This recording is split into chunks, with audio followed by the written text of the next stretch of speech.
Guys இன்றைக்கி வந்து Saturday evening வந்து காரை வந்து க்ளீன் பண்ணிடலாம் அப்படின்னு சொல்லிட்டு நம்ம எப்போவும் க்ளீன் பண்ணுவோம்ல அந்த மாதிரி டிஷ் வாஷ் பார் எடுத்து வாட்டரில் ஆட் பண்ணிவிட்டு க்ளீன் பண்ண ஸ்டார்ட் பண்ணிட்டேன் காய்ஸ். இது கார் க்ளீனிங் வந்து நாளைக்கு கோயிலுக்கு போகிறதுனால க்ளீன் பண்ணிவிட்டு போயிடலாம். ஏற்கனவே ஆகஸ்ட் 1ஆந்தேதியிலேருந்தே கார் வந்து க்ளீன் பண்ணாமல் இருக்குது காய்ஸ். நாங்கள் படப்புக்கு போனதுலேருந்தே கார் வந்து க்ளீன் பண்ணல. படப்புக்கு போயிட்டு வந்தோம், அப்புறம் வந்து 2-3 இடத்துக்கு போனோம், அப்புறம் ராகேது கோயிலுக்கு போனோம், அப்புறம் வைத்தீஸ்வரன் கோயில் போனோம், அப்புறம் இன்னொரு நாள் எங்கேயோ போனோம். மொத்தம் 4-5 வாட்டியாக போயிட்டு வந்து கார் க்ளீன் பண்ணாமல் இருந்துச்சு காய்ஸ். அதனால தான் சரி கார் இன்றைக்கி ஈவினிங் க்ளீன் பண்ணிடலாம், தான் நாளைக்கு காலையில் போகலாம் அப்படிங்கிறதுக்காக ஈவினிங் க்ளீன் பண்ணேன் காய்ஸ்.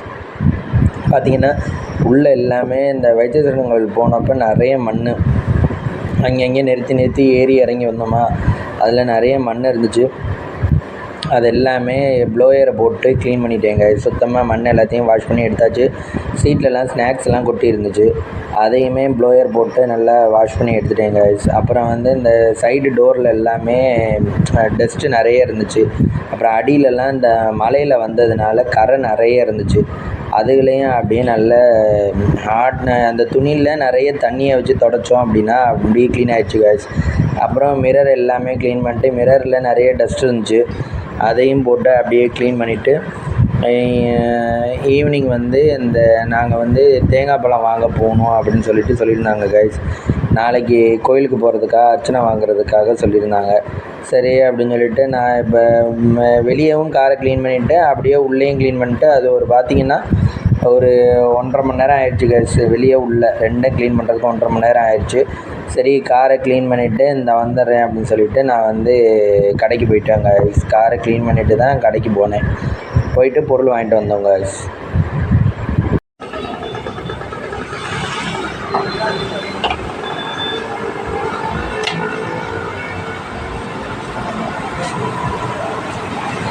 ஃப்ரெண்ட்ஸ் கடையில் தேங்காய் வாங்குகிறோம் ஃப்ரெண்ட்ஸ். நாளைக்கு குலதெய்வம் போகிறதுக்கு ஒரு தேங்காய் 35 ரூபாயா ஃப்ரெண்ட்ஸ். நீ போய் பழம் வாங்கு ஃப்ரெண்ட்ஸ். நாளைக்கு குலதெய்வம் கோயிலுக்கு இங்கே பாருங்கள், இந்த பச்சரிசி கொடுக்கணும், வெல்லம் கொடுக்கணும், மஞ்சத்தூள், உப்பு, கல்லுப்பு பாக்கெட்டு அங்கே வச்சுருக்கேன். கிச்சனில் இருக்குது, அதை எடுத்து வச்சுக்கணும் ஒரு பாக்கெட்டு. அப்புறம் பார்த்திங்கன்னா தேங்காய், இது எல்லாம் அர்ச்சனைக்கு, தேங்காய் பழம் அர்ச்சனைக்கு. இது வந்து விளக்கு போடுறதுக்கு ஃப்ரெண்ட்ஸ். இந்த 5 தேங்காயும் விளக்கு போடுறதுக்கு. அதுக்கு நெய், விளக்கு போடுறதுக்கு நெய், விளக்கு போடுறதுக்குள்ள மற்ற ஜாமான்கள்லாம் இதில் இருக்குது. திரி, 3 சாம்பிராணி, இது எல்லாம். அப்புறம் வெத்தலை பாக்கு. இதான் ஃப்ரெண்ட்ஸ். நாளைக்கு நாங்கள் குலதெய்வம் போய் நேர்த்தி கடன் செஞ்சுட்டு வரோம். மாதம் இப்படி தான் ஃப்ரெண்ட்ஸ் செய்வோம். வலிக்கணும்மா. வணக்கம். இன்னைக்கு சனிக்கிழமை மாலை நேரம். வணக்கம். இப்போ என்னடானா நாளைக்கு நாங்கள் குலதெய்வம் கோயிலுக்கு போகணும் ஃப்ரெண்ட்ஸ். எனக்கான பல்ல அப்படியே தான் வீங்கிருக்கு. இருந்தாலும் குலதெய்வம் கோயிலுக்கு போயிட்டு வந்துடுவோம். அப்படியே திங்ஸ் எல்லாம் வாங்கிட்டு வந்துட்டோம் ஃப்ரெண்ட்ஸ். அர்ச்சனை ஜாமான்லாம் வாங்கிட்டு வந்துட்டோம். எத்தனை மணிக்கு போய்ட்டு எத்தனை மணிக்கு மாறுவீங்க? காலையில் இங்கேருந்து 7 மணிக்கு போயிட்டு அங்கே ஒரு 10-10:30 போயிட்டு 12 மணிக்கெலாம் இங்கே வந்துடுவோம் ஃப்ரெண்ட்ஸ். எப்போ அமாவாசைக்கு தானே போவீங்க? அமாவாசைக்கு போக முடியல இந்த வாட்டி. 2வது என்னுடைய ராசிக்கு அன்னைக்கு வந்து சந்திராஷ்டமம் நடந்துச்சு. சந்திராஷ்டமத்து அன்னைக்கு நம்ம எந்த வேலை செஞ்சாலும் அது நல்லா இருக்காது. சாமி கும்பிட்றத விட சந்திராஷ்டமத்து அன்னைக்கு கும்பிட்டா நமக்கு சாமியோட அருள் கிடைக்காது. அதனால சந்திராஷ்டமத்து அன்னைக்கு போகலை ஃப்ரெண்ட்ஸ். சந்திராஷ்டம் அன்னைக்கு எதுவுமே பண்ணக்கூடாது. நல்ல விஷயம் எதுவும் பண்ணக்கூடாதா? இல்லை பண்ணக்கூடாது. கெட்ட விஷயம் தானாக நடக்குது. அதுவே தான் நடக்குது சந்திராஷ்டமத்து அன்னைக்கு. எனக்கு இந்த பல்லுவலி சந்திராஷ்டமத்து அன்னைக்கு தான் ஆரம்பிச்சு ஃப்ரெண்ட்ஸ். அன்னைக்கு ஆரம்பிச்சதுதான் இவ்வளவு இழுத்துக்கிட்டு இருக்கு. அது எத்தனை நாள் மம்மி இருக்கும்? சந்திராஷ்டமம் ஒரு ராசிக்குள்ள 3 நாள் இருக்கும். நட்சத்திரம் வெவ்வேறு மாறும். இப்போ தனுசுலன்னா மூலம் தனுசுக்குள்ள வரும், பூராடம் வரும், உத்திராடம் வரும். ஒரு ராசிக்கு 3 நட்சத்திரங்கள். அதனாலதான் 27 நட்சத்திரம் சொல்றோம். 9 ராசிக்கும் சேர்த்து 9. இது 93, 27.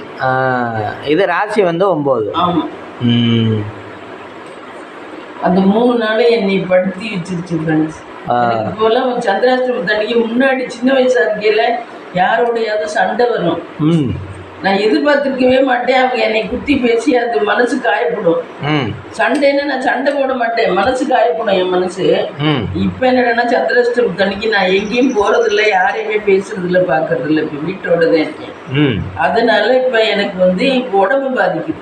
ம் எங்கேயும் போனால் நமக்கு அப்படி ஒரு தடங்களை காமிக்கும். ம் நம்ம இப்போ எங்கேயும் போகலைங்கிறனால உடம்பு பாதிக்குது. ம் அதுவும் நேரத்துக்கு தகுந்த மாதிரி மாற்றிக்குது. ம் சந்திராஷ்டமி தண்ணிக்கு ஆரம்பிச்சு பள்ளிவலி ஃப்ரெண்ட்ஸ். ஆ இன்னும் இருக்கு, இந்த பாருங்க வீக்கம் ஓ அப்படி இருக்கு. அது ரொம்ப பவர்ஃபுல்லான மாத்திரையை கொடுத்துருக்கணும்னு சொன்னிச்சு அந்த பொண்ணு. ம் என்னவோ கடவுள் தான், நம்ம கையில் ஒன்றும் இல்லை.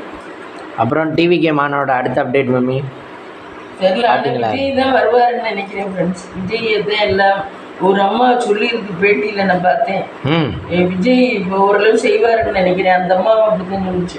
நீங்கள் சொல்கிற மாதிரியே நான் சொல்கிற மாதிரியே சொல்லிச்சு. ம் விஜய் ஓரளவு செய்வாருன்னு நினைக்கிறேன். இந்த வாட்டி விஜய் தான் வருவாருன்னு நினைக்கிறேன். மதுரை மக்கள் மதுரை மக்கள் ம் அப்படின்ச்சு. ஸ்டாலின் நீ வாரத்துக்கு வாய்ப்பே இல்லை.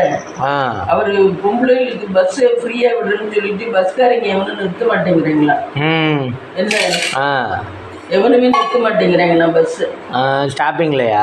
ஷாப்பிங்ல? ஆமா, நிறுத்தாமதே போறாங்களா சின்னாவே. ஆ இது எதுக்கு இதெல்லாம் பண்றாரு? இதெல்லாம் தேவையில்லை. அப்புறம் உரிமை தொகை கொடுக்குறோம்னு சொல்லிட்டு நிறைய விதவைகளுக்கே பணம் கிடைக்காம இருக்கான். ம் உரிமை தொகை கிடைக்கலையா? அப்புறம் என்னென்னமோ சொன்னிச்சு அந்தம்மா. அதனால ஸ்டாலின் மாறதுக்கு நீ வாய்ப்பே கிடையாது ம் அப்படின்னு. இவன் தான் வருவார், விஜய் தான் வருவார். ஏன்னா இளைஞர்கள் கூட்டம்லாம் இவர் பின்னாடி தான் மம்மி இருக்கு. விஜய் பின்னாடி. விஜய் நல்லா பேசுறாரு, பரவாயில்ல. இப்ப ஆனால் முதல்ல எவ்வளோ பேசவே தெரியாமல் இருந்தார்ல. இப்ப பேசுறாரு. நடிக்கையிலலாம் இந்த இதில் நடிக்கையிலலாம் அவ்வளோ வெகுளியாக இருப்பாப்புல. இப்போ பார்த்தா நல்லா பேசுகிறார், நல்ல சுறுசுறுப்பாக பேசுகிறாரு, நல்ல சூடாக பேசுகிறாரு. அவர்கிட்ட சொல்லியிருக்காரு இவர்கிட்ட ஸ்டாலின் அங்கிள் அப்படின்னு சொல்லியிருக்காரு. ஆனால் அவருக்கே வயசு 50 இருக்கும்ல. விஜய்க்கு ஆமா 50 இருக்கும். அப்புறம் அவர் அங்கிள்னு சொல்கிற அளவுக்குன்னா ஸ்டாலினுக்கு எவ்வளோ வயசு? 70 வயசு இருக்கும். அவர் வந்து சின்ன குழந்தையா தன்னை பாவிக்க சொல்லியிருக்காரு. 50 இருக்கும். சூர்யாக்கே 50 ஆயிடுச்சு. ஆமா, சூர்யா விஜய் அஜித்லாம் ஒரு வயசாக. ஜோதிகாவுக்கு 52 இருக்கும். விஜய் சூர்யாவோட 30. அப்படியா? ஓ இது வயசு அதிகமாக உள்ளதெல்லாம் கல்யாணம் பண்ணிக்கிட்டாங்க. ஆமா, சூர்யா ஜோதிகாவெல்லாம் கொஞ்சம் வயசு கூட உள்ளவங்க. அந்த மாதிரி நிறைய பேர் கல்யாணம் பண்ணியிருக்காரு. அந்த மாநாட்டுக்கு மேமே எத்தனை வெஹிக்கிள்ஸ் பார்த்தீங்கன்னா அவ்வளோ வெஹிக்கிள்ஸ். இது அவ்வளோ நிற்கிது, அவ்வளோ கூட்டம் நிற்கிது. அதனால எனக்கு என்னமோ இவர் தான் வருவாருன்னு தோணுது இனிமேல் செய்யுமா. ஆனால் எனக்கு என்னவோ ஒரு இது என்ன ஓட்டை மாற்றி போட்டுருங்களோ அப்படின்னு. இல்லை, இனிமேல் எடப்பாடி வர்றதுக்கு சான்ஸ் இல்லை. ஆமாம், எடப்பாடி கண்டிப்பாக வரமாட்டார் மம்மி. அவர்கிட்ட இதுக்கு ஸ்ட்ரென்த்தே இல்லை. எடப்பாடி வர்றதுக்கு வாய்ப்பே இல்லை மம்மி. ஏன்னா அவர் வந்து நிறைய ஏடிஎம்கேக்குள்ளேயே நிறைய பிரச்சனை இருக்குது. அதனால அவரை நம்பி கண்டிப்பாக யாரும் கொடுக்க மாட்டாங்க. ஒன்று ஸ்டாலின் வருவார், அப்படி இல்லைன்னா விஜய் தான் வருவார். சீமான் வந்து வர்றதுக்கும் வாய்ப்பு இல்லை. வர முடியாது. அவர் ஆனால் ரொம்ப வருஷமாக பாடுபடுறாரு மம்மி சீமான். எப்போ ஒரு 2-3 எலெக்ஷனாகவே பாடுபடுறாரு தானே. சீமான் பேரை வேற எடுத்துக்கிட்டாரு. இந்த லேடிஸ் விஷயத்துல பேரு. ஆனா அவர் நம்பி நிறைய தொண்டர்கள் இருந்தா தானே என்ன இருந்தாலும் வர முடியாது. அவர் நம்ப மாட்டாளா? ஆமா, அவர் இந்த பெண்களை ஏமாத்துற விஷயம் வெளியில வந்தவே அசிங்கம். அது அவ வேற பப்ளிக் பண்ணிக்கிட்டே இருக்காளே விஜயலட்சுமி. ஆமா.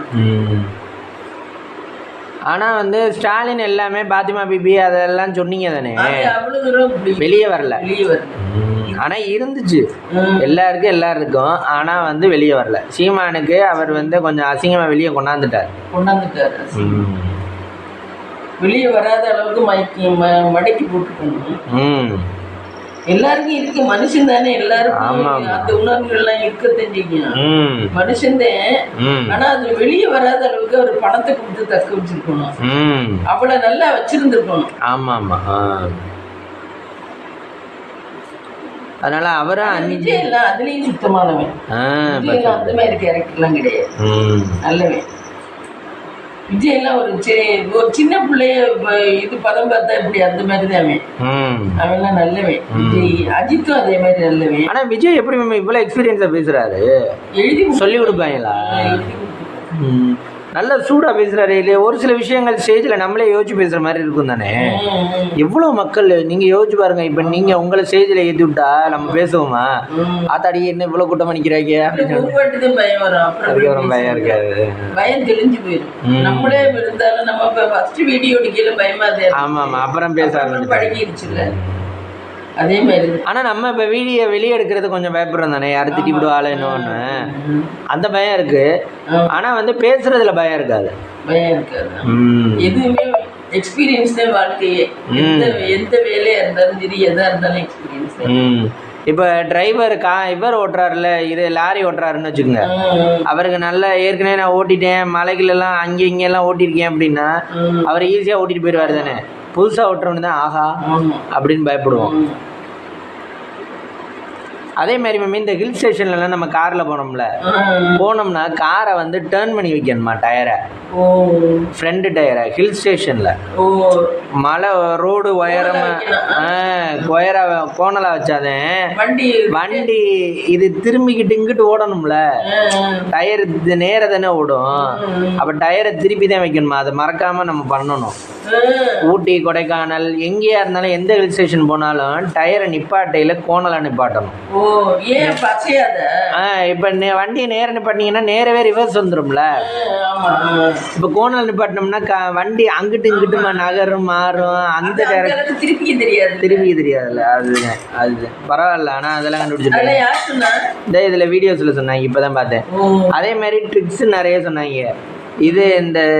இதெல்லாம் நம்ம ஏர் பேக் இருக்குல்ல, ஏர் பேக் வந்து சீட் பெல்ட் போட்டு ஓட்டினாலும் ஓப்பன் ஆகுமா, போடலைனாலும் ஓப்பன் ஆகுமா.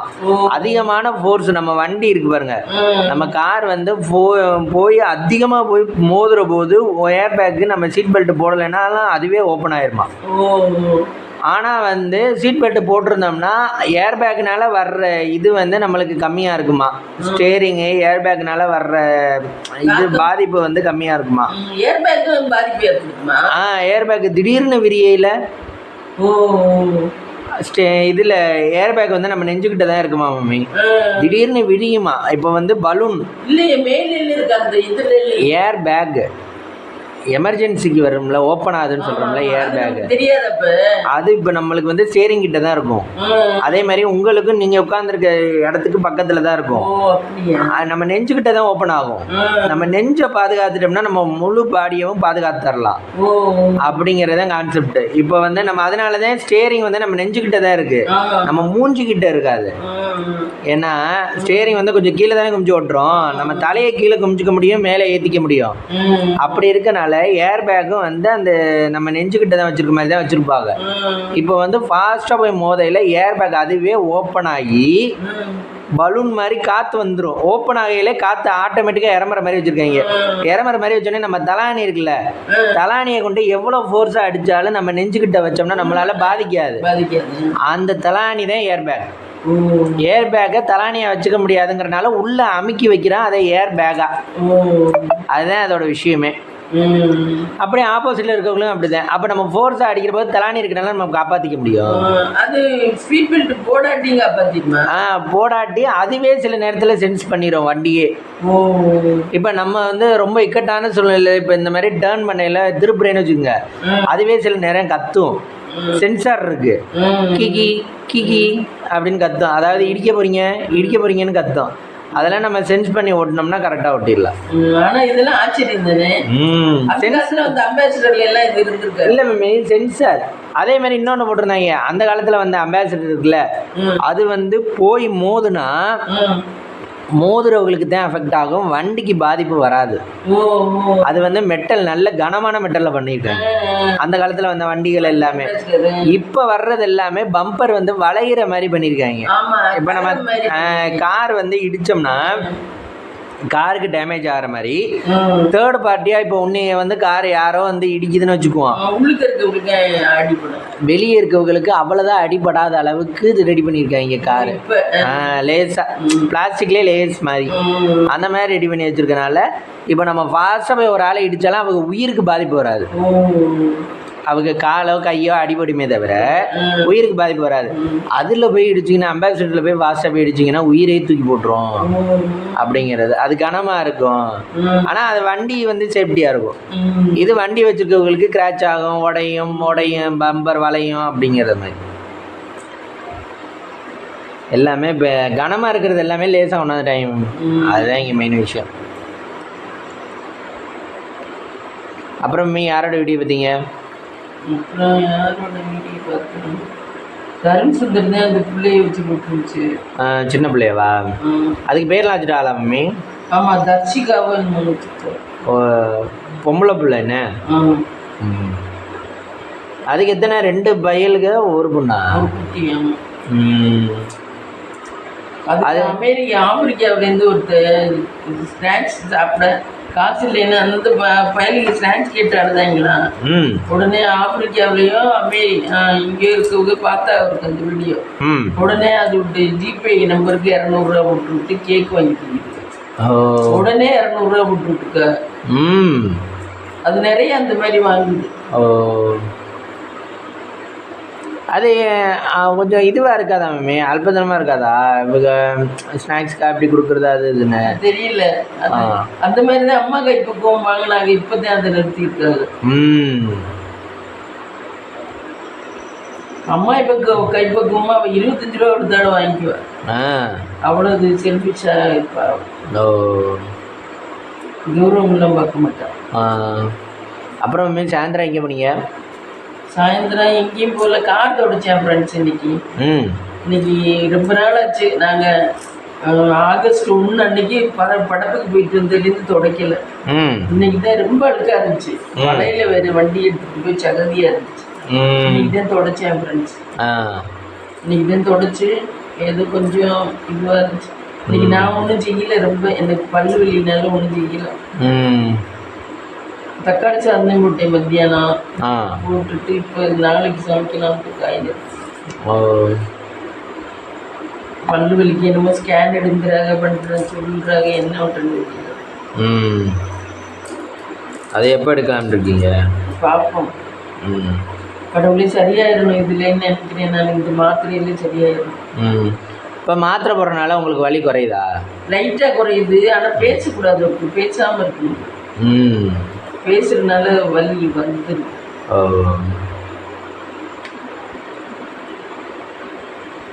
நம்மளுக்கு தான் வாய் பேசாமலே இருக்க முடியாது.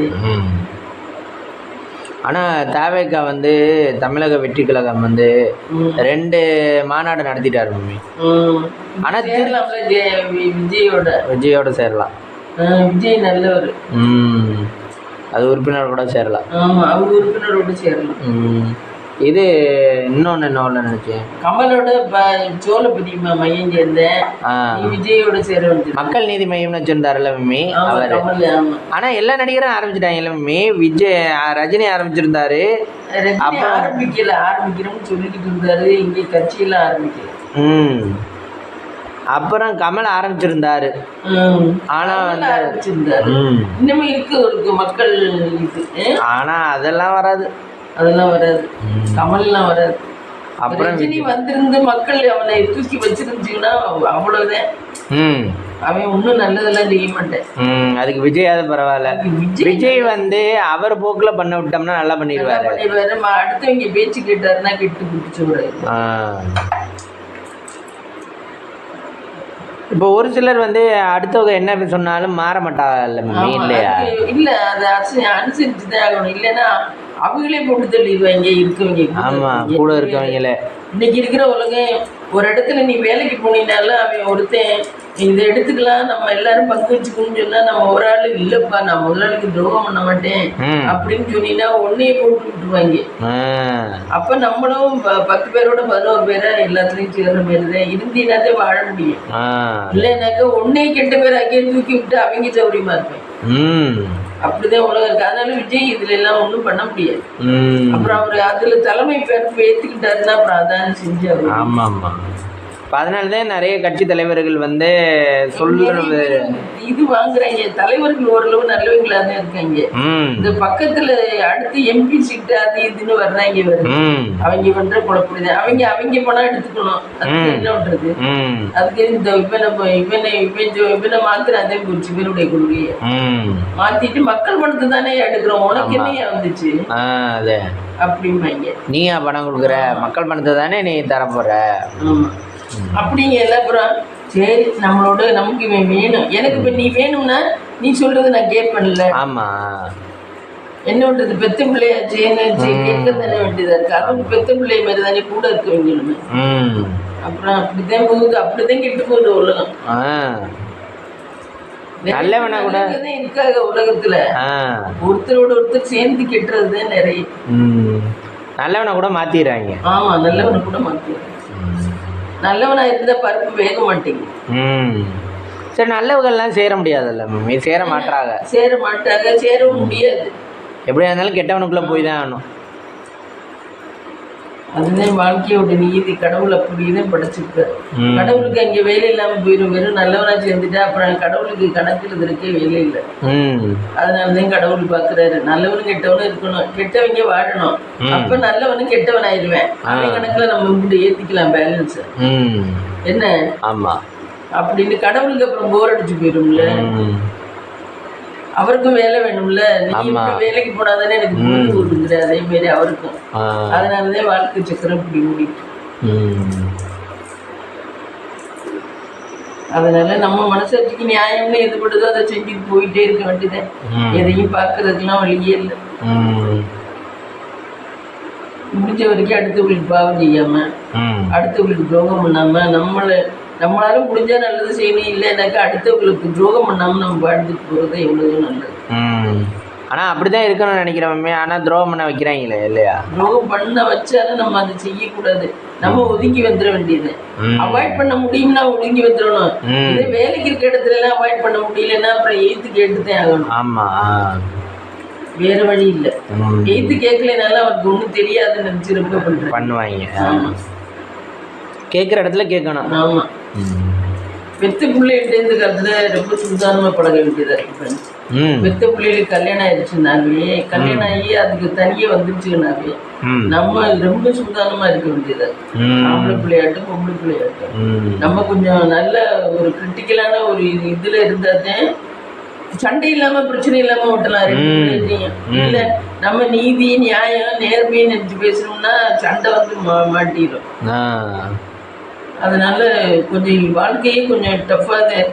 அதனாலதான் உங்க அக்கா எல்லாம் தனியா தனக்குன்னு வச்சுக்கிட்டாளா? ஆமா, ஐத்தான் அந்த மாதிரி தானே பண்ணி கொடுத்துருந்தா. ஐத்தான் கடையை அவ பேருக்கு தான் எழுதி கொடுத்துருக்காரு. அவ கையெழுத்து போட்டாதான் கடையில எந்த வரவு செலவு நடக்கும். அவங்களுக்கு அப்புறம் தான் இவங்களுக்கு கண்ட்ரோல் வரும். ஆமா, அதுக்கப்புறம் தான் இவங்க கண்ட்ரோல். இவங்க வேலை வேணா பார்க்கலாம். வர்ற வருமானம் கஷ்டப்படுறது ஊதியத்தை வேணா எடுத்துக்கலாம். கடைக்கு பேர்ல தான் இருக்கு எல்லாமே. கடை இவ பேர்ல இருக்கு. அப்புறம் அப்ப என்ன பண்றது? அதே நாளைக்கு மேமே பிரேக்ஃபாஸ்ட்டு? நாளைக்கு பிரேக்ஃபாஸ்ட்டு கடையில் தான் சாப்பிடுவோம். நாளைக்கு தான் ஓரளவு நல்லா இருக்கும். அங்கே பூரி. ஓ, அப்புறம் இங்கே ஏதோ மில்லு சொன்னீங்கல்ல, சேஷாத்ரி மில்லா? பள்ளிப்பாளையம். இது இங்கே பேப்பர் மில் இருந்துச்சு ஃப்ரெண்ட்ஸ், இங்கே கடியாப்பட்டி. எப்போ மம்மி? அது ஒரு 30 வருஷத்துக்கு முன்னாடி இருந்துச்சு. 30 இல்லை 40 வருஷத்துக்கு முன்னாடின்னு நினைக்கிறேன். அந்த பேப்பர் மில் இருந்துச்சு இங்கே கடியாப்பட்டியில். சரி, பெருசாக இருக்குமா? அப்புறம் அதெல்லாம் எடுத்துட்டாங்க. என்னன்னு தெரியும். இப்போ கடியாப்பட்டியில் இல்லை. இல்லை, அந்த இடம்லாம் இப்போ வேற என்னமோ கட்டியிருக்காங்க. அந்த மில்ல ஈரோடுலயும் சேஷாயி பேப்பர் மில்லுன்னு இருந்துச்சு. அது என்னன்னு தெரியல. அந்த மில்ல என்ன பண்ணுவாங்க? இந்த முண்டுக்கட்டையா தூர் கொண்டாந்து போட்டிருப்பாங்க. அதுல பேப்பர் மில்லுகளுக்கு ஏத்தி விடுவாங்கன்னு நினைக்கிறேன். கட்டைகளை ஏத்தி விடுவாங்க. முண்டுக்கட்டையா கிடக்கும். அதுக்கு ஒரு வேலைக்கு ஆளுங்களை போட்டு அதை ஏத்தி விடுவாங்க லாரியில. அப்ப லாரி நிறைய இவங்களே பேப்பர் தயார் பண்ணுவாங்கன்னு தெரியல. அப்பாட்ட கேட்டா அப்ப பேப்பர் மில்லு பேப்பர் மில்ஸ் தான் போர்டு போட்டிருக்கோம். அப்போ இங்கேயே தயார் பண்ணுவாங்களோ? அப்போ இங்கேயே தயார் பண்ணுவாங்கன்னு நினைக்கிறேன். டையை வச்சு தயார் பண்ண வேண்டியது. தெரியல எனக்கு என்னன்னு. நான் உள்ளே எல்லாம் போய் பார்த்தது இல்ல. போற வழியில சும்மா ஒரு நோக்கு பொண்ணோட வரையில எப்படி பாக்குறேன் பார்த்துருக்கேன். சொல்லுவாங்கல்ல அந்த மில்லு இருக்கு பேசுனது இல்லை சிட்டி இப்படியாரு. அதெல்லாம் ஒன்றும் ரொம்ப இது இருக்காது, வருமானம் இருக்காது, வருமானம் இருக்காது. அதனால சிட்டி இப்படியாரு பேசி பார்த்தது இல்லை. நம்மளும் சமுத்திர மில்ல கூட இருந்திருக்காங்க. நம்மளும் சமுத்திர மில்லு கூட சிட்டியாச்சுலாம் இருந்திருக்காங்க. அது ஓரளவு நல்லாதான் ஓடிச்சு. இடையில வந்தவங்க தான் பிரச்சனை விட்டாங்க. அப்புறம் இந்த மில்ல உங்களுக்கு தெரிஞ்சு அதுக்கப்புறம் நீங்க மறந்துட்டீங்களா? ஆமா, அப்புறம் நான் நம்ம இந்த ஊருக்கு வந்ததுக்கு அப்புறம் நான் போகல. டூ வீலர்ல நம்ம அப்பெல்லாம் உனக்கு சின்ன பிள்ளை போகல, இப்பதானே போறேன். இப்பதான் எனக்கு இருந்துச்சு அது. அந்த மில்லு இருந்துச்சுன்னா மில்லு இருந்ததே. சில விஷயங்கள் நம்ம சின்ன பிள்ளையில உள்ளது அதுக்கப்புறமா எப்பயாவது அதை பற்றி பார்க்கையில் தான் ஞாபகம் வரும்ல.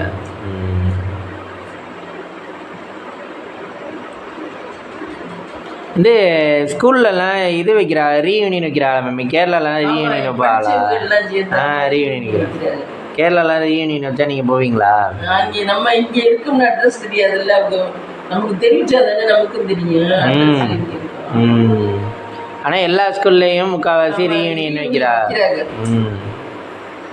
அப்படியெல்லாம் வச்சா நான் உஷப்பிரபாவை எல்லாம் பார்க்கலாம். அது தமிழ்நாட்டில் தான் வைக்கிறான்னு நினைக்கிறேன், கேரளாவில் இருக்கான்னு நினைக்கிறேன். ஒரு ஸ்டேட் பண்ணுறதை பார்த்து இன்னொரு ஸ்டேட்லேயும் போய் ஆளுக தானே பழங்குறான்.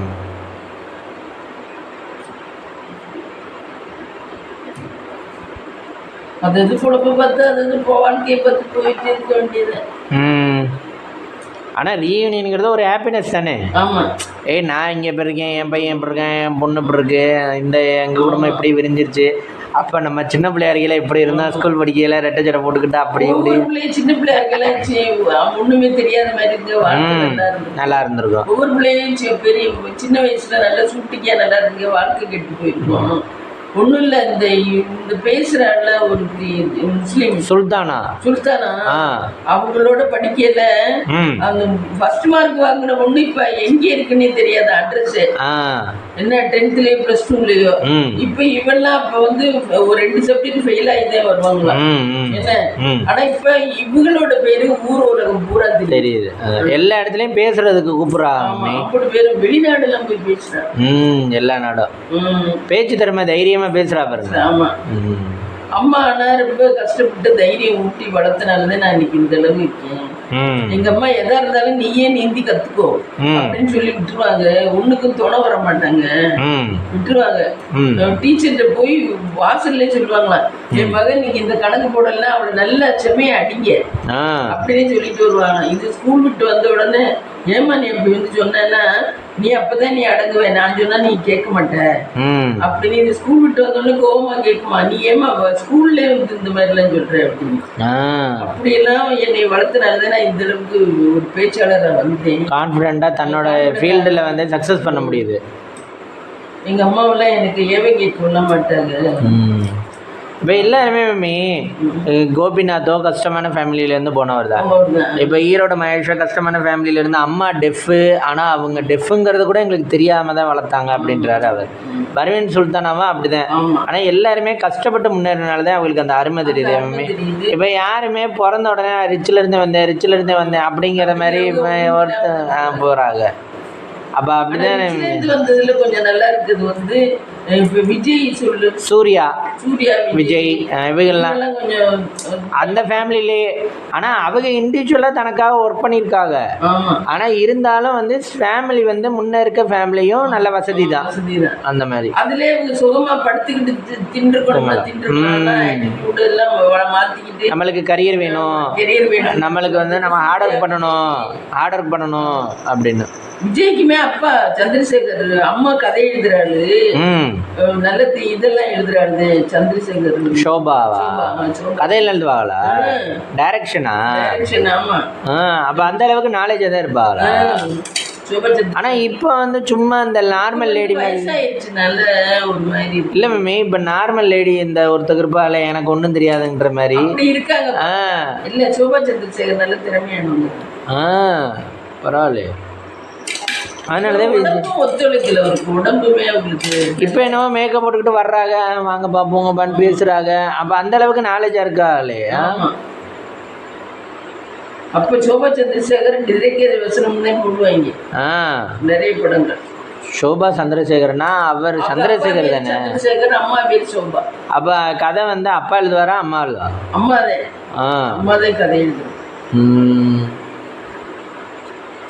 அப்பெல்லாம் நிறைய பேட்டி பாடுன்னு நினைக்கிறேன் அந்த அம்மா. சோபாவா? பாட்டு பாடுன்னு. லதா ரஜினிகாந்தும் பாட்டு பாடுவா. சும்மா 2 பாட்டா இருக்கும்.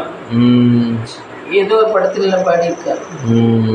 ரஜினிகாந்த் கட்சியில வந்தானா வேஸ்ட், ஒண்ணுமே பண்ண மாட்டேன். ஆமா, அவர் நிறைய செல்ஃபிஷா இருக்காரு. செல்ஃபிஷா தான் இருக்காரு. அவ்வளவு செஞ்சு வாங்குறதுனா மட்டும் பணம் வாங்குறாரு. நல்லா மக்களுக்கு எதுவும் செய்ய மாட்டேங்குது. ஒரு மழை நீர்ல இவ்வளவு தூரம் அழிஞ்சிச்சு, அதுக்கு ஒண்ணும் செய்யல. ஆமா, கஜா புயல் அழிஞ்சதுக்கு ஒண்ணும் செய்யல. அப்புறம் இந்த கொரோனாவில் இதுனதுக்கும் ஒண்ணும் செய்யல. கொரோனா இல்ல, இன்னொன்னு என்னமோ வந்துச்சு, கஜா புயல். இது நம்மளோடது அது என்னது, சுனாமி. அப்புறம் எத்தனையோ கோடி இருக்கும். கொரோனா டயத்துலயும் ஒன்றும் பண்ணலை. ஆமா, மனசு இறக்க கொண்டு இல்லை. ஆனா பேசுறது பெரிய கருத்தா நியாயமா பேசுற மாதிரி பேசுறாரு. இவ்வளவு பணம் இருக்கவரு மக்களாலதான் இன்னைக்கு இந்த அளவுக்கு இருக்காரு. மக்களுக்கு செய்யலாம்ல.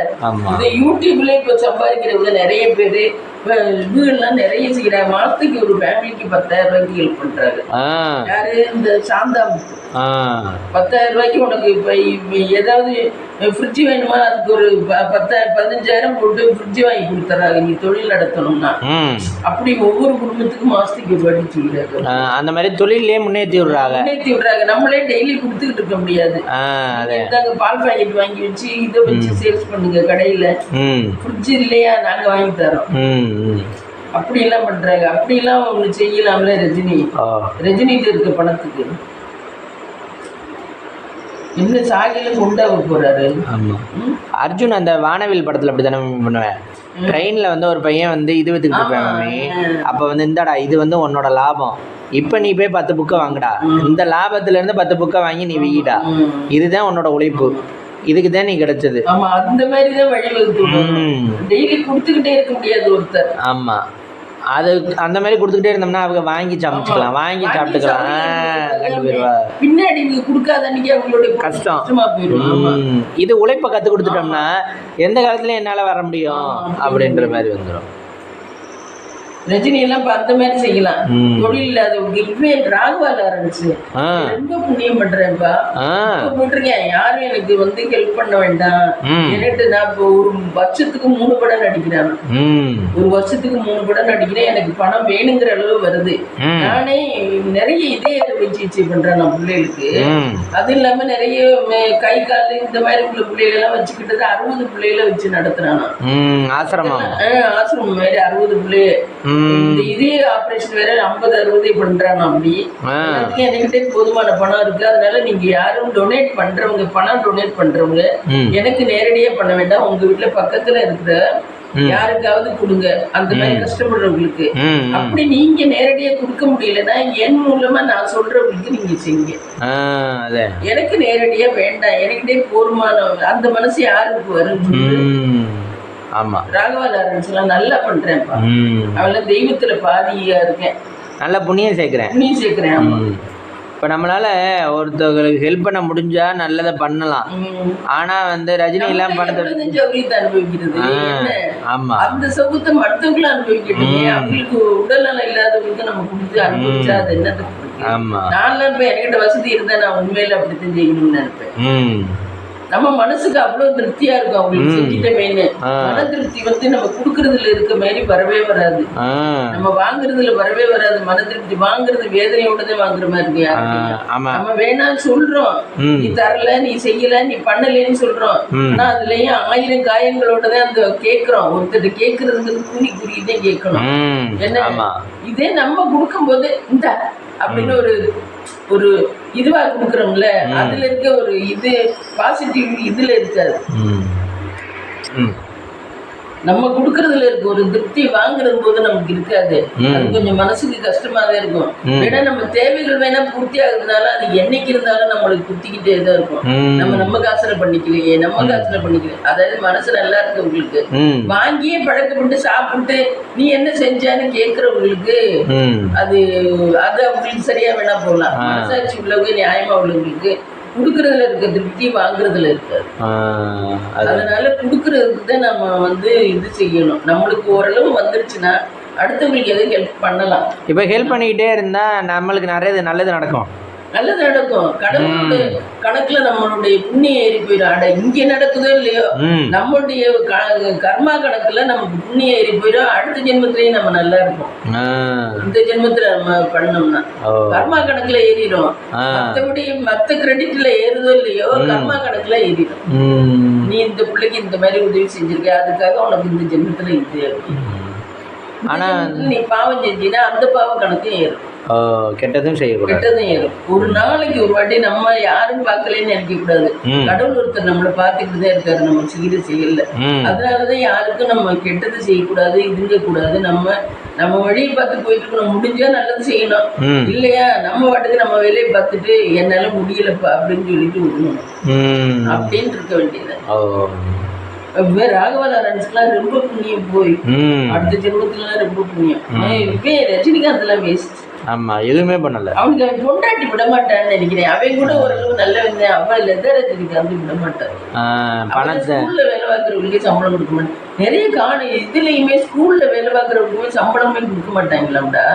சாதா ஸ்கூல்லையுமே இப்ப இந்த சிவகம்பரம் ஸ்கூல்ல இந்த மாதிரி நடத்துறாங்கல்ல, இதுல கொடுத்துருவாங்க இவருக்கு. இந்த மாதிரி மத்த சிட்டிக்குள்ள வச்சிருக்க ஸ்கூல் எல்லாம் கொடுக்கவே மாட்டாங்களா சம்பளம். சுரேஷ்குமார் எந்த ஸ்கூல்ல உங்களுக்கு 5ஆம் தேதிக்கு 5ஆம் தேதி வரைக்கும் சம்பளம் போட்டிருக்காங்க சொல்லுங்க பார்க்கலாம். வேலை பார்த்தவெல்லாம் செத்த கொடுத்துட்டேன். ஸ்கூலுமே அப்படிதானா, காலேஜ் மாரி தான் அவங்களுக்கு டீச்சிங். ரஜினிகாந்த் ஒய்ஃபு பண்ணதுதான் எத்தனையும் காரணம். இல்லைன்னா வேலை பார்க்குறவங்களுக்கு காசு கொடுத்தேன், நான் அப்படியும் ட்ரெஸ்ஸை போட்டுட்டு வரணும், பயண செலவு இருக்கணும், இது ஷூ போடணும், இது போடணும். ஆசிரியர் தொழில் நல்ல தொழில் தான். ஆனால் சம்பளம் கொடுக்காதனாலதான் பிரச்சனையா இருக்கு. ஏன்னா அதுவும் ஒரு புனிதமான சேவை தான் உங்களுடைய வேலையும். அதுவும் இந்த நீங்க பணம் கடன் கொடுக்குற மாதிரிதான் அதுவுமே. ஒருத்தருக்கு தெரியாதது தெரிவிக்கிறது ஒரு புண்ணியம் இல்லையா? கல்வியை நீங்க தானே போட்டுறீங்க. அதுவும் ஒரு புண்ணியமான செயல் தான். ஆனா அது ஊதியம் இல்லாதனால நம்ம அது இதுவா நினைக்கிறோம், அவ்வளவுதான். இல்லைன்னா இதுவும் ஒரு புனிதமான செயல். ஆனா இதுல பாவம் வராது உங்களுக்கு இந்த தொழில இருந்தீங்கன்னா. அடுத்த ஜென்மத்துல நல்லா இருக்கும். ஏன்னா இத்தனை பேருக்கு சொல்லி தர்றோம், இத்தனை பேருக்கு கல்வி கத்துக்கிறியா, உங்களை மேல இருக்கிறீல்ல. உங்கள்கிட்ட படிச்சுட்டு போனவங்க எத்தனை பேரு மேல இருப்பாங்க. அது ஒரு இது இல்ல. அதுவும் யாரும் சொல்லிக் கொடுக்க மாட்டாங்க. சாதாரணமா இப்ப வீட்டுல வந்து கேட்டீங்கன்னா சொல்லி தருவீங்க. அதுவும் ஒரு சிலருக்கு தான் அந்த மனசு வரும். ஒரு சிலர் இப்ப முத்து நாட்டுல எதையும் கேட்டா சொல்லி கூட தர மாட்டாங்க. ஒரு சிலருக்கு தான் அது சொல்லித்தர மனசு வரும். ஒரு சிலர் சொல்லியும் தர மாட்டாங்க. நாங்க படிக்கல, நிறைய பிள்ளைய சொல்லி தராது. ஒரு சில பிள்ளையதான் இது இப்படி போடணும், A+B² அப்படின்னு சொல்லி தருங்க. ஒரு சில பிள்ளைகளுக்கு அந்த மனசு கூட இருக்காது. புக்கையும் திறந்து காட்டாதுங்க போட்ட கணக்கு கூட. அப்படியெல்லாம் இருக்குங்க. அதுக்கு ஒரு மனசு வேணும்னா சொல்லி தர்றது. ஆமா, அதனால நீங்க செய்யற தொழிலும் புனிதமான செயல் தான். உண்மையா சொல்ல போனா அதுலயும் புண்ணியம் கிடைக்கும். ஆனால் நமக்கு நம்ம வாழ்வாதாரம் பார்க்கணும்ல. வாய் சாப்பிடணும், வைக்கணும், நம்மளும் பிள்ளைங்க இப்படியே வளர்க்கணும், அதுகளுக்கு ஒரு எண்ணெய் தைக்கணும், ஒரு குடிக்கணும், என்ன அதுக்காக தான் நம்ம இப்ப சேலரின்னு கேட்கிறோம், கூட கேட்கிறோம். வேற ஒண்ணும் இல்லை. வேற இது புனிதமான தொழில் தான். ஒன்றும் பாவ செயல் கிடையாது. என்ன மம்மி ஆகிருக்கீங்க? நாளைக்கு புடலங்காய் கூட்டு, இது அவரைக்காய் சாம்பார், அவரைக்காய் கத்திரிக்காய் சாம்பார் இருக்கும். தக்காளி ஆமா, தக்காளி வெங்காயம். நைட்டுக்கு டின்னர் மம்மி? நைட்டுக்கு டின்னர் தோசை ஊற்றணும். ஊற்றிட்டு போகலாமா? ஃப்ரெண்ட்ஸ், நைட்டுக்கு டின்னர் பார்த்தீங்கன்னா சுட சுட தோசை சுட்டுக்கிட்டு இருக்கோம். வெள்ளை தோசை, வெள்ளை தோசை. தோசை ஏமா வெள்ளை கலரில் இருக்குது? தோசை அப்படித்தான் இருக்கும். ம், வள்ளிக்கு நம்மக்கு தோசை பிடிக்குமா? தோசை பிடிக்காது, ஊற்றி தந்தா பிடிக்கும். யாராவது ஊற்றினா பிடிக்காது. ஊற்றி தந்தா பிடிக்கும். அந்த ஒரு வீடியோ ஒன்று பார்த்தேன். அதுலேயும் பார்த்தீங்கன்னா அவர் ஒய்ஃப் வந்து ப்ரெக்னெண்ட்டாக இருக்காங்களாம். 4 months தான், செகண்ட் பேபி. அவர் வந்து சரி நான் இன்றைக்கி வந்து ஒய்ஃபுக்கு வந்து நம்மளே எல்லாம் பண்ணி கொடுத்துடலாம் அப்படின்னு சொல்லிட்டு காலையில் 7 மணிக்கு எழுந்திரிச்சு காஃபி தூள் போட்டு காஃபி போட்டு எல்லாம் விளக்குற ஜாமான் பார்த்தா அவ்வளோ இருந்துச்சான். அதெல்லாம் விலைக்கு போட்டு எல்லாத்தையும் இது பண்ணிட்டு வந்துட்டு சரி தோசையை ஊற்றலாம் அப்படின்னு சொல்லிட்டு ஊற்றுனாரான். ஃபஸ்ட்டு தோசை ஊற்றல, ஏற்கனவே தோசை ஊற்றிருக்கிறான் பேச்சுலர் இருக்கையில். ஃபஸ்ட்டு தோசை ஊற்றையில் பார்த்தா இன்ட்ரெஸ்டாக இருந்துச்சான், எப்படி வருமோ என்ன ஏதுன்னு சொல்லி நல்லா இருந்துச்சா. அடுத்தடுத்து எண்ணிக்கை கூடுது பாருங்க, 2nd 3rd 4th 5th. ஆஹா எப்படின்னா இந்த லேடிஸ் வந்து வேலை பார்க்குறாங்களோ அப்படின்னு சொல்லி அடுத்தடுத்து ஊற்றும் போது கடுப்பு இருந்துச்சு அப்படின்னு சொல்லி போட்டிருந்தாரு. அதான் ஆபீஸ்ல பாக்குறது கூட நீங்க அந்த 8 மணி நேரத்தோட சரியா போயிடுது. இது வந்து பொழுதுன்னைக்கும்ல வேலை இல்ல, சமைக்கணும், அப்புறம் க்ளீன் பண்ணணும், தொடச்சு வைக்கணும், அடிச்சு வைக்கணும், விளக்குனா ஜாமான் கவுத்து போடுறது திருப்பி எடுத்து அடுக்கி வைக்கணும். 1008 வேலை இருக்கு. அதுதான் நான் சொல்லல, எங்களுக்கு பொழுதுன்னைக்கும் வேலை இருக்கு. எனக்கு இன்னைக்கு நீ இது பண்ணதே எனக்கு அவ்வளவு தூரம் ஃப்ரீயா இருக்கு. இல்லைன்னா இன்னைக்கு டிஃபன் பண்ற மாதிரி இருக்கு என்னால. இல்லைன்னா டிஃபனே பண்ண முடியாது என்னால. நைட்டுக்கு என்னைக்கும் தொட்டுக்கு வைக்காம தானே சாப்பிடுவோம் நம்ம. நைட்டுக்கு டின்னர் மம்மி? நைட்டுக்கு டின்னர் தோசை இருந்தா வரேன். தோசை காய்ஸ் ஃப்ரெண்ட்ஸ், தோசை தோசை சட்னி, மிளகாய் சட்னி, தக்காளி சட்னி. வாங்க ஃப்ரெண்ட்ஸ் சாப்பிடலாம். இந்த வீடியோ பிடிச்சிருந்தா லைக் பண்ணுங்க, ஷேர் பண்ணுங்க, கமெண்ட் பண்ணுங்க, சப்ஸ்கிரைப் பண்ணுங்க.